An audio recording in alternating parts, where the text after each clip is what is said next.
अस्सलाम वालेकुम स्टूडेंट्स। ये प्रोजेक्टाइल का लेसन 3 है हमारे पास, जो कि मेनली एक दो कॉन्सेप्ट बताने के बाद मैं क्वेश्चंस को अटैम्प्ट करूँगा। ठीक है, 5 क्वेश्चन मैंने आज के लेक्चर के अंदर सेलेक्ट किए हैं। ठीक है, इसके रिसोर्स पैक मैंने आपको भेज दिया।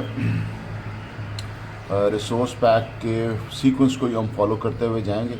आज जो मैंने आपको रिसोर्स पैक भेजा काइनेमेटिक्स के, उसमें तकरीबन 26 क्वेश्चंस हैं। They are enough over practice. उसके बाद बंदा बोर होना शुरू हो जाता। एंड शाम को इसका वीडियो लेसन भी अपलोड हो जाएगा और इसकी मार्क स्कीम भी, जो मैंने रिसोर्स आपको भेजा, इसकी मार्क स्कीम भी अपलोड हो जाएगी। ठीक है, the point I want to make today is कि अगर हमारे पास ये प्रोजेक्टाइल गिवन है और एयर रेजिस्टेंस नहीं है, तो फिर अगर T1 अपवर्ड मोशन के लिए है और T2 डाउनवर्ड मोशन के लिए है, तो दोनों टाइम बराबर होंगे। ठीक है, अगर मैं आपको इसकी लॉजिकल रीज़न बताऊं, बराबर इस वजह से होंगे क्योंकि एक्सेलरेशन कांस्टेंट है। एक्सेलरेशन कांस्टेंट का मतलब है आपकी जो फोर्स है, रिजल्टेंट फोर्स, वो कांस्टेंट है। अब अगर इसका मैं एक दूसरा व्यू आपके सामने लूँ कि जी एयर रेजिस्टेंस कांस्टेंट नहीं है, एयर रेजिस्टेंस है, एयर रेजिस्टेंस ज़ीरो नहीं है, एयर रेजिस्टेंस मौजूद है। जब एयर रेजिस्टेंस मौजूद है तो फिर देखें ये जो फोर्स है इसके ऊपर क्या फ़र्क पड़ता है। जब फोर्स के ऊपर फ़र्क पड़ेगा तो फिर एक्सेलरेशन के ऊपर फ़र्क पड़ेगा। एक्सेलरेशन के ऊपर फ़र्क पड़ेगा तो time of flight for the upward journey and the downward journey में डिफरेंस आएगा। मैं आपको एक्सप्लेन करता हूँ कैसे। जब आप एक ऑब्जेक्ट को ऊपर फेंकते हैं इन एयर रेजिस्टेंस, तो ये उसकी मोशन है, अपवर्ड मोशन है उसकी। लेकिन उसके ऊपर ज़रा फोर्सेस देखें आप। फोर्स उसके ऊपर लगेगी W डाउनवर्ड, और जो एयर अपोजिशन है वो भी डाउनवर्ड लगेगी, जो रेजिस्टेंस है, क्योंकि रेजिस्टेंस अपोजेस द मोशन। आप ऊपर जा रहे हैं तो एयर भी आपको नीचे पुश करेगी। तो जो आपकी रिजल्टेंट फोर्स है वो आपकी W से बढ़ जाती है। इधर तो खाली आपके पास W था जब एयर रेजिस्टेंस नहीं थी, अब रिजल्टेंट फोर्स बढ़ गई है। ठीक है, जब रिजल्टेंट फोर्स बढ़ गई है तो फिर आपका एक्सेलरेशन भी बढ़ सकता है। अगर रिजल्टेंट फोर्स इंक्रीज हो गई है तो एक्सेलरेशन भी बढ़ सकता है।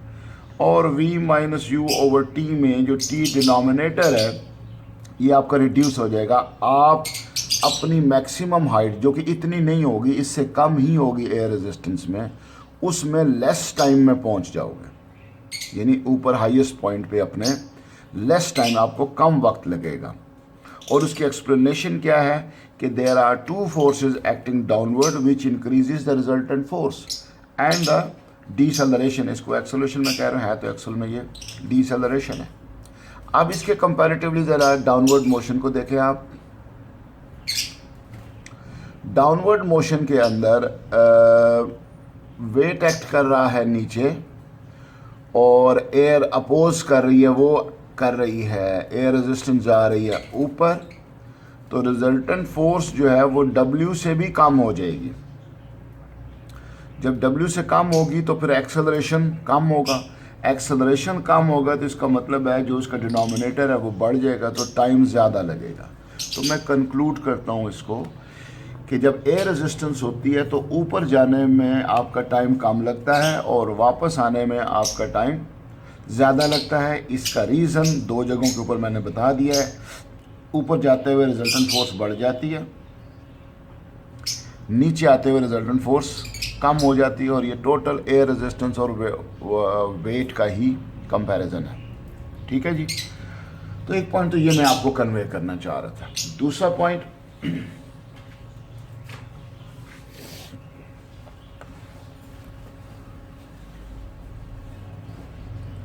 अगर ये इस वक्त ये प्रोजेक्टाइल ही मौजूद है, सेकंड पॉइंट जो मैं आज लेक्चर में आपको कन्वे करना चाह रहा हूँ, भाई अगर एयर रेजिस्टेंस नहीं है और इसको किसी वर्टिकल वेलोसिटी से फेंका, suppose vertical velocity, resultant velocity नहीं, वर्टिकल वेलोसिटी 4 मीटर पर सेकंड से फेंका जा रहा है, तो यहाँ पर भी -4 मीटर पर सेकंड ही होगी जब वो just before hitting the ground. और आपका जो ग्राफ बनेगा वो +4 और -4 मीटर पर सेकंड पे आपकी ये जो है ये स्केचिंग आ जाती है, यहाँ तक जाएगा, ये आम सी बात है। और area under the graph upward journey का और डाउनवर्ड जर्नी का दैट विल रिमेन सेम, ठीक है। लेकिन केस को डिफर करते हैं ज़रा सा, ऐसा करते हैं कि हम कहते हैं कि यहाँ पर कोई स्पोर्ट थी ग्राउंड की और वो स्पोर्ट हटा दी है, अब ये बॉल बिल्कुल नीचे जाएगा, बॉल है ये जो भी, अब ऐसे बिल्कुल नीचे जाएगा ऐसे। अब कहता है इसका ग्राफ स्केच करो। अब ये ग्राफ मुख्तलिफ होगा क्योंकि इस पॉइंट के बाद 4 मीटर पर सेकंड से ज़्यादा वेलोसिटी अटेन करेगा क्योंकि और डीप जा रहा है। और डाउनवर्ड मोशन की ये प्रॉपर्टी है कि उसकी जो वेलोसिटी है वो पर सेकंड बढ़ रही होती है ज्यों ज्यों वो नीचे जा रहा होता है। तो अगर अपनी वो इनिशियल पोजीशन से भी नीचे जा रहा है तो फिर वो -4 नहीं हो सकता, -6 या -7 ऐसे पे जा सके। स्केचिंग में आपको ग्राफ आइडिया दिखाना होता है, तो आप इसकी ये जो ग्राफ की ये जो चीज़ है ये यहाँ तक ले जाएं, ज़्यादा देर लगा देंगे और इसको -6 या -7 यानी मोर देन 4 से आप इसको फिनिश करेंगे क्योंकि इसकी वेलोसिटी ज़्यादा है और इसका एरिया अंडर द ग्राफ भी ज़्यादा होगा, ठीक है। इसको ज़रा प्लीज़ रिवाइंड करके इस कॉन्सेप्ट को भी देखिएगा आप इसमें, ठीक है जी। अब तीसरा कॉन्सेप्ट जो मैं मेक करना चाह रहा हूँ, आज आपकी नज़र से गुजारना चाह रहा हूँ, वो ये है कि आपके पास मिसाल के तौर पे ये केस है, ये ठीक है। यहाँ से आपने जो ऑब्जेक्ट फेंका है, कहता है कि ये आप हाइट तो फाइंड आउट कर सकते हैं, हाइट आप ये डिस्टेंस भी फाइंड आउट कर सकते हैं, ये डिस्टेंस भी फाइंड आउट। हमें कुछ चीज़ें अगर गिवन हो तो हमने 2-3 क्वेश्चन के प्रैक्टिस में भी किए हैं। लेकिन अगर आपसे चले इसको हाइट को फाइंड आउट करने का एक सादा सा तरीका मैं आपको बता सकता हूँ, चूँकि आप इसके लिए फार्मूला लगा सकते हैं v² - u² = -2gs, या आप s = ut - ½ gt² लगा के इस हाइट को फाइंड आउट कर सकते हैं। ये हमने कल डिस्कस किया था कि इसकी इनिशियल वर्टिकल वेलोसिटी 0 नहीं होती है, कुछ ना कुछ होगी इसकी। जब आप ऊपर से नीचे आते हैं तो फिर आपकी इनिशियल वर्टिकल वेलोसिटी 0 होती है। इस डिस्टेंस को फाइंड आउट करने के लिए s = vxt, तो ये d आपका इधर से कैलकुलेट हो जाता है, h आपका इधर से कैलकुलेट होगा। डेफिनेटली चीज़ें चाहिए होंगी इनको कैलकुलेट करने के लिए, लेकिन हमने अभी तक ये प्रैक्टिस कर ली है, इसके 1-2 सवाल कर लिया। लेकिन अगर वो आपसे ये पूछता है कि find the displacement between P and Q, अगर ये डिस्प्लेसमेंट फाइंड आउट करनी है तो फिर कैसे करेंगे?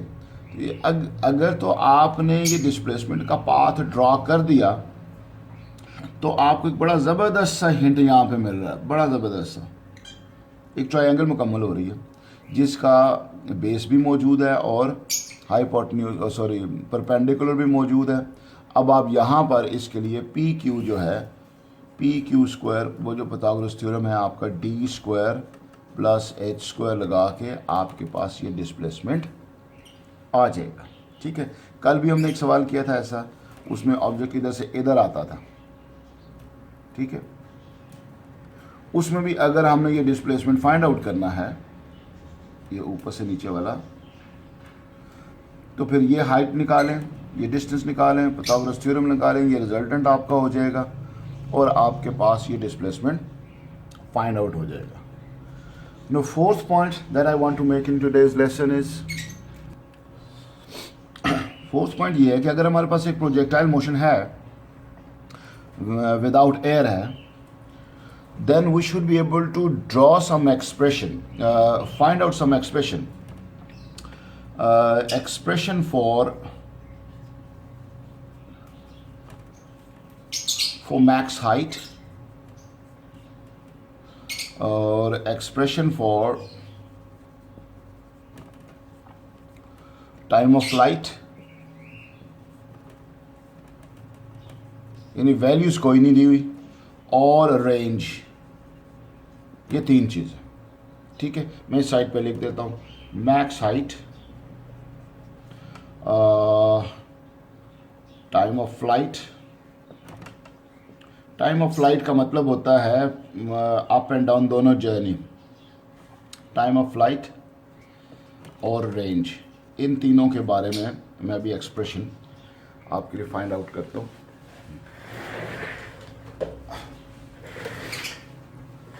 जब हम मैक्सिमम हाइट की बात करेंगे तो फिर हम इस पॉइंट की बात करेंगे।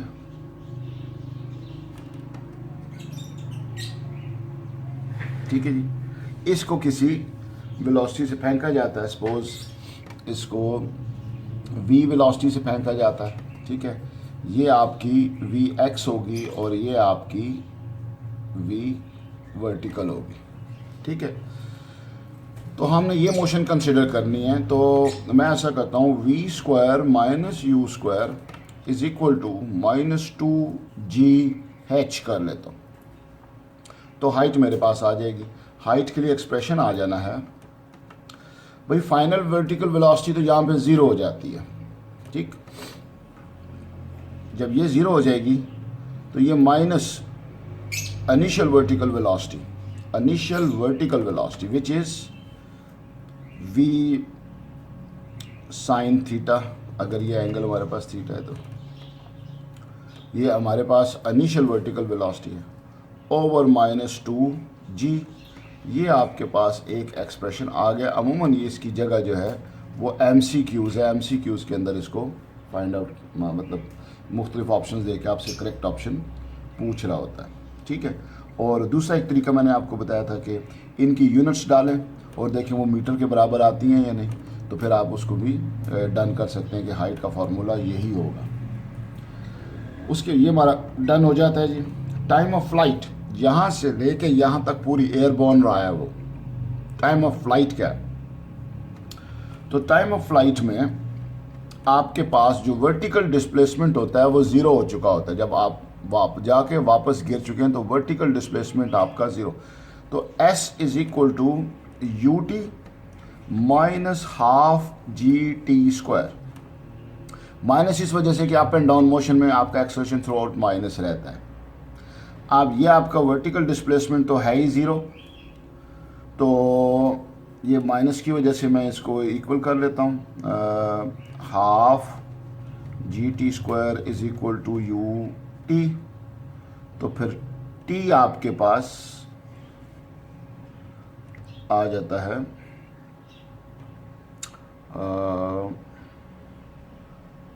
2u/g।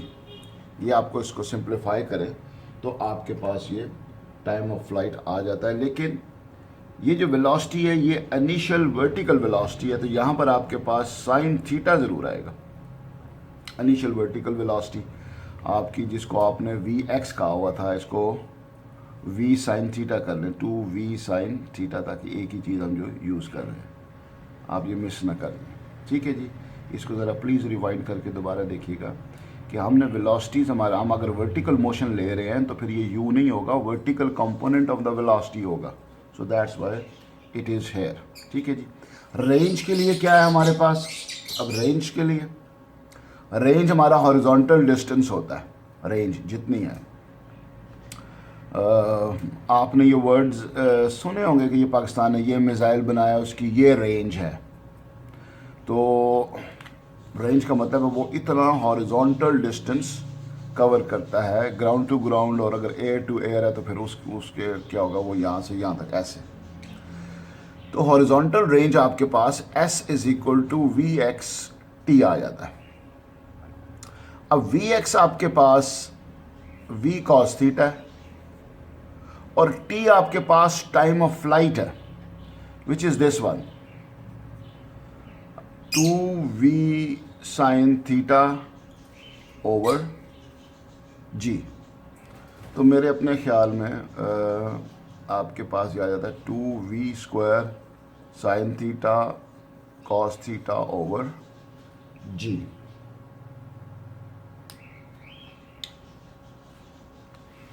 ये एक फॉर्मूला है मेरे ख्याल में, sine theta cos theta sine 2 theta के बराबर वगैरह, लेकिन वो लंबी कहानी निकल जाती है। आप इसका मेरे पास एविडेंस कोई नहीं है कि ये क्वेश्चन कैम्ब्रिज में कि इस किस्म का आया हुआ है, लेकिन ये है कि जैसे कि एक मैथमेटिकल एक्सपर्टीज़ आती हैं, फार्मूलाज में अगर गुंजाइश है उनकी वैल्यूज़ डालने की तो आप ये डाल सकते हैं। तो ये दो मैं ज़्यादा प्रेफर कर रहा हूँ, ये ज़रा थोड़ा सा लंबा हो जाता है, तो आई डोंट थिंक सो कि ये इतना लंबा है कैम्ब्रिज वाले आपसे पूछेंगे। ठीक है, तो अब हम आते हैं क्वेश्चन डिस्कशन पे। बेटा ये क्वेश्चन है मेरे पास 2018 का सवाल है। आपके जो काइनेमेटिक्स का रिसोर्स पैक मैंने भेजा है उसका क्वेश्चन नंबर 1 है। कहता ये है कि ये दो रैंप्स हैं और गाड़ी यहाँ से जंप लेती है और इस रैंप पे लैंड करती है। इन दोनों के एंगल सेम है और एक डॉटेड लाइन में प्रोजेक्टाइल को वो शो भी कर रहा है। ठीक है, कहता है ये उसकी रिजल्टेंट वेलोसिटी थी और जब वो रैंप को लीव करती है तो उसकी velocity horizontal component of the velocity is 4.6। कहता है vertical component of the velocity find out करो। तो अगर ये रिजल्टेंट वेलोसिटी है तो रिजल्टेंट वेलोसिटी को तो ऐसे लिखा जा सकता है ना, तो फिर vertical component of the velocity square हो जाएगा रिजल्टेंट वेलोसिटी का स्क्वायर माइनस एक्स कंपोनेंट का स्क्वायर अंडर रूट। ये सिंपल आपका पाइथागोरस थ्योरम यूज़ होता है और आपके पास वर्टिकल वेलोसिटी आ जाती है, यानी 5.5 का स्क्वायर माइनस 4.6 का स्क्वायर और स्क्वायर रूट, और ये हमारे पास आंसर बन जाता है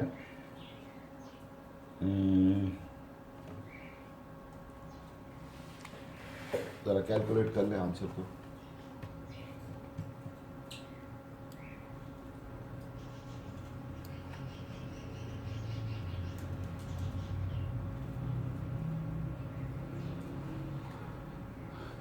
थ्री मीटर पर सेकेंड, ये vertical component of the velocity आ गया। कहता है calculate time taken for the car to travel between the ramps. इसके लिए टाइम कितना होगा? अभी मैंने कुछ देर पहले आपको टाइम ऑफ फ्लाइट सिखाया, टाइम टेकन कितना है, तो हम इसके लिए वर्टिकल मोशन कंसिडर करेंगे। Time taken for the flight, vertical displacement हो गया 0 और आपके पास ut minus half gt square, ये वर्टिकल वेलोसिटी है। ठीक है, तो आपके पास आ जाता है t is equal to 2u sine theta over g। अब वर्टिकल वेलोसिटी आपने अभी फाइंड आउट की है 2 इंटू 3 ओवर 9.81, दैट मेक्स आपके पास टाइम 0.61 आ जाएगा। ठीक है, ये डन हो जाता है हमारे पास ये पार्ट। फिर वो अगले पार्ट में कहता है calculate the horizontal distance d between the top of the ramp. ये हॉरिजॉन्टल डिस्टेंस यानी रेंज कैलकुलेट करनी। भाई हॉरिजॉन्टल डिस्टेंस होता है horizontal component of the velocity into time. Time अभी हमने निकाला time of flight, horizontal velocity 4.6 आपको गिवन है, इनटू 0.61 आपके पास ये आ जाता है 2.8 मीटर। तीन चीज़ें हाँ वो हमसे अब तक पूछ चुका हुआ है। ठीक है, vertical velocity, time of flight और हॉरिजॉन्टल डिस्टेंस, ये हमने डन कर लिया हुआ है। अब इसमें आते हैं वो कहता है अगला क्वेश्चन वर्क पावर एनर्जी से वो हो जाता है नॉर्मली। अगर आप इसमें इंटरेस्ट लें तो kinetic energy of the car at the maximum height और kinetic energy of the car as it travel the ramp P, यानी काइनेटिक एनर्जी यहाँ पर निकालें और हाईएस्ट पॉइंट पे निकालें। तो ये आराम से निकल जाती है। Kinetic energy at the highest point पे आपके पास सिर्फ एक ही वेलोसिटी है। हाईएस्ट पॉइंट पे रेशो निकालनी है जी, के ई एट पीक पॉइंट ओवर के ई एट स्टार्ट। कहते हैं ये रेशो निकालो भाई, हाफ एम और यहाँ पर खाली हॉरिजॉन्टल कंपोनेंट होता है which is 0.4.6 half M V square divided by half M starting में जो आपकी काइनेटिक एनर्जी थी। स्टार्टिंग में जो काइनेटिक एनर्जी होगी उसमें आपने रिजल्टेंट वेलोसिटी लगानी है, ठीक है। लगाते हर जगह ही हम रिजल्टेंट वेलोसिटी है, लेकिन यहाँ पे चूंकि वर्टिकल कंपोनेंट 0 हो जाता है तो रिजल्टेंट वही होता है जो ये है आपके पास 5.5 का स्क्वायर। ये जो आप सेटल करेंगे ये आपके पास आ जाएगा आंसर, मेरे ख्याल में 0.7 होना है, इसमें 0.7। ये हमारा क्वेश्चन 1 डन हो जाता है। बल्कि लास्ट पार्ट रहते हैं इसका, कहता है कि जी वर्टिकल वेलोसिटी है, लेकिन जो रैंप आपके पास थी दूसरे वाली क्यू वाली रैंप वो हटा देते हैं। जब आप इसको हटा देते हैं तो ये और नीचे गिरेगी, इसका वर्टिकल कंपोनेंट बढ़ जाएगा इनिशियल वाले से। इनिशियल था इसका हमारे पास 3 मीटर पर सेकेंड, तो आप इसका ग्राफ ड्रॉ करना है। आपने 3 से ड्रॉ करना है, 3 मीटर पर सेकेंड से, और ये वेलोसिटी बढ़ेगी, इसको आप 4 कर लें या 5 कर लें। तो लेट्स से यहाँ पर आपके 10 बॉक्स 3 बनाते हैं, तो यहाँ पर 15 बॉक्स 4.5 बना लेंगे, और टी टाइम तक उसने कहता है ग्राफ ड्रॉ करना है आपने। तो ये 4.5 को इधर निशान लगा लिया, 3 को इधर लगा लिया, आपके पास ये ग्राफ स्ट्रेट लाइन के अंदर ड्रॉ हो जाना है, ठीक है। ये प्लीज़ इसको थोड़ा सा रिवाइंड करके देखिएगा। मैंने पहले आपको बताया था, एक्सप्लेन किया था कि जो अगर आप और डीप जा रहे हैं तो आपकी वेलोसिटी बढ़ेगी, लेकिन वो माइनस सेक्टर के अंदर, माइनस इज दिस वन। तो इनिशियल अगर आपकी 3 है तो फाइनल आपकी 3 से ज़्यादा होगी। 3 के लिहाज से टी टाइम पे आपने फिनिश करना है तो निशान लगा लें और दोनों को आपस में ज्वाइन कर दें, आपके पास ये ग्राफ ड्रॉ हो जाएगा। अच्छा जी, ये क्वेश्चन नंबर 2 है आपके रिसोर्स पैक के अंदर। कहता है ये बॉल फेंका गया है, ये अब इसका वर्टिकल कंपोनेंट उसने दे दिया। पिछले क्वेश्चन में उसने हॉरिजॉन्टल कंपोनेंट दिया था, इसमें वर्टिकल दे दिया, और कहता है show that horizontal component is this one. ये इसके ऊपर वही पाइथागोरस थ्योरम लगेगा, vx square plus V square. ये यहाँ से आपको इनिशियल वेलोसिटी गिवन है, रिजल्टेंट वेलोसिटी और वर्टिकल वेलोसिटी गिवन है, vx आप निकाल सकते हैं, इसको सिंप्लीफाई कर लें आप। वो कहता है कि जी बॉल जो है वो 0.49 सेकेंड के ऊपर हाईएस्ट पॉइंट को टच करता है। मैं ज़रा सारी वेलोसिटीज इधर लिख लूँ। vx आपके पास है, vx उसने कहा कितना शो करना है, 4.8, vy आपके पास इतना है 3.6, सॉरी 3.6 है, ये 3.6 है आंसर दिया हुआ। कहता है कि जी ये 4.49 के ऊपर वो हाईएस्ट पॉइंट पे चला जाता है, और आप वर्टिकल वेलोसिटी का ग्राफ ड्रॉ करें और हॉरिजॉन्टल वेलोसिटी का ड्रॉ करें जब उसकी मोशन एंड होती है। भाई अगर एयर रेजिस्टेंस नहीं है तो 0.49 सेकेंड अगर यहाँ पर लग रहे हैं तो 0.49 सेकेंड यहाँ पर लगेंगे, तो ये आपके बन जाएंगे 9.8 सेकेंड। अगर मैं सही कह रहा हूँ 0.98,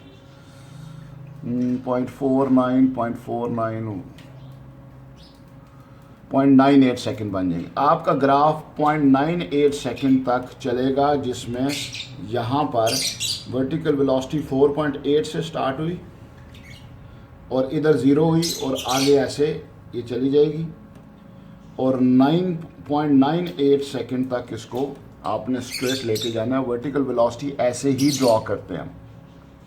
हॉरिजॉन्टल वेलोसिटी 3.6 है तो वो स्ट्रेट लाइन की शक्ल में होती है। 9.8 सेकेंड तक आपने इसको, क्योंकि टाइम के लिहाज से उसने आपको एक मार्क देना है यहाँ पे कि आपको टोटल टाइम भी पता है या नहीं। उसने आपको आधा टाइम बताया और ग्राफ पूछे हैं कंप्लीट जर्नी के लिए। तो वर्टिकल मोशन का स्ट्रेट लाइन, हॉरिजॉन्टल मोशन का हॉरिजॉन्टल लाइन।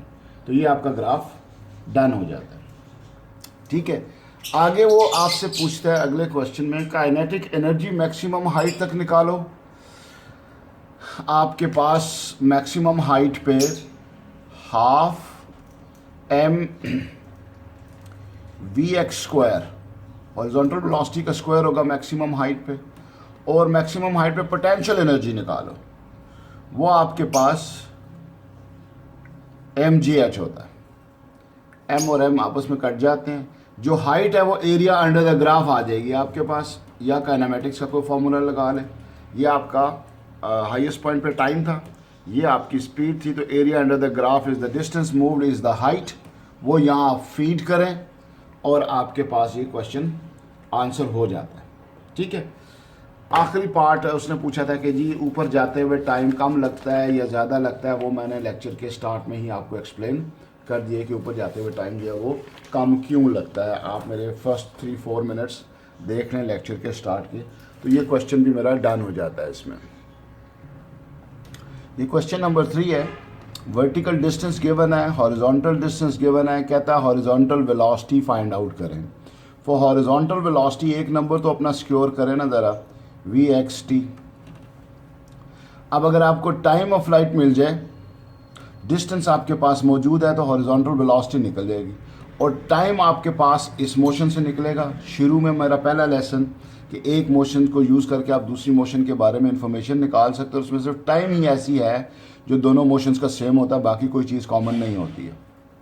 ठीक है, तो टी टाइम में ही वो 1.25 नीचे आया है और 1.5 हॉरिजॉन्टल गया है। तो वर्टिकल मोशन लेते हैं, S is equal to half G T square, ये है 1.25, ये है 1.29.81 टी स्क्वायर। यहाँ से टी आपके पास आ जाना है। देखो मैं तो मेरे पास आंसर मौजूद है इसका।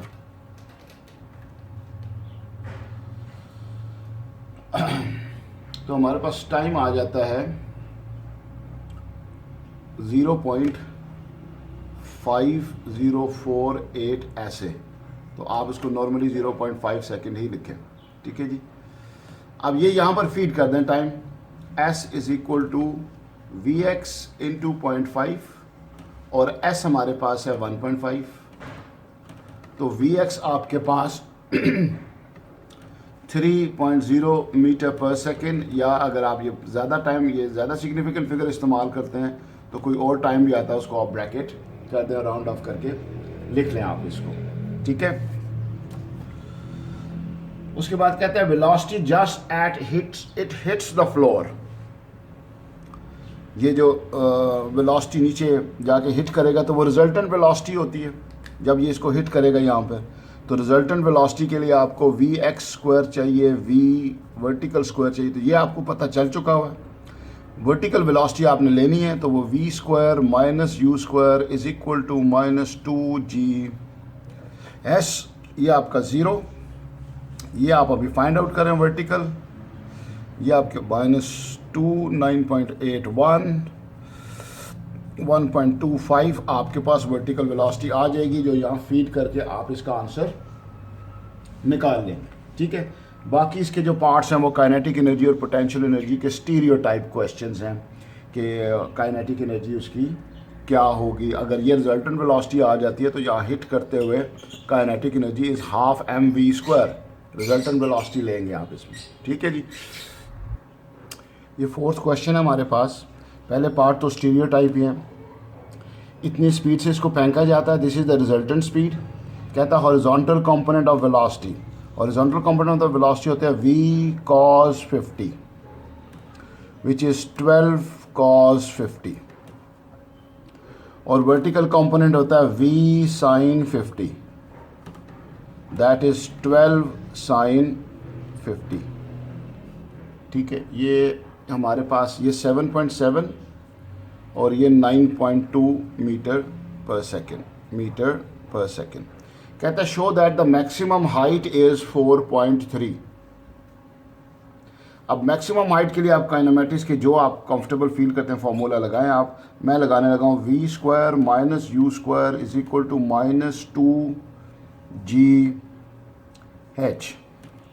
आपका वर्टिकल का, ये चूँकि वर्टिकल मोशन है तो वर्टिकल फाइनल कंपोनेंट 0 है आपका। इनिशियल वर्टिकल वेलोसिटी आपकी 9.2 का स्क्वायर है।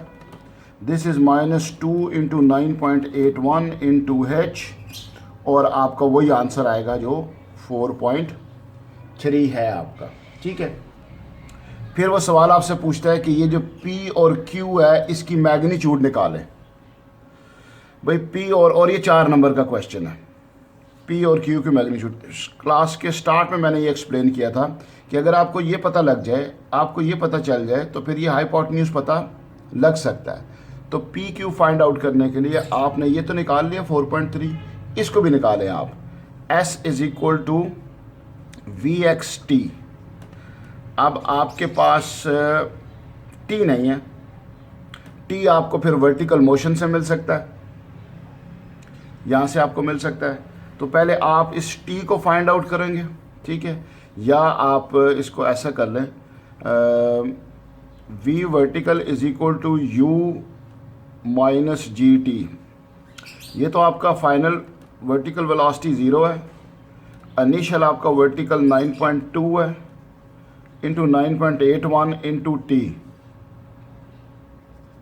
तो यहाँ से T आप जो है वो फाइंड आउट कर लें। आपके पास T आ सकता है 0.9 के आसपास, 0.938 सेकेंड। इस T को इधर फीड करें, Vx आपके पास ये मौजूद है, तो S आपके पास आ जाएगा, S is equal to 7.7 into 0.9। आपके पास ये डिस्टेंस आ जाना है 8.4 मीटर। अब ये साइड 8.4 है, ये साइड 4.3 है, तो ये हाइपोटेन्यूज निकल सकता है। ये 4 नंबर का सवाल था, और मेरे ख्याल में मैं अपनी टाइम लिमिट रीच कर रहा हूँ अपनी वीडियो की। तो इंशाल्लाह फिर नेक्स्ट वीडियो के अंदर आपसे मुलाकात होगी।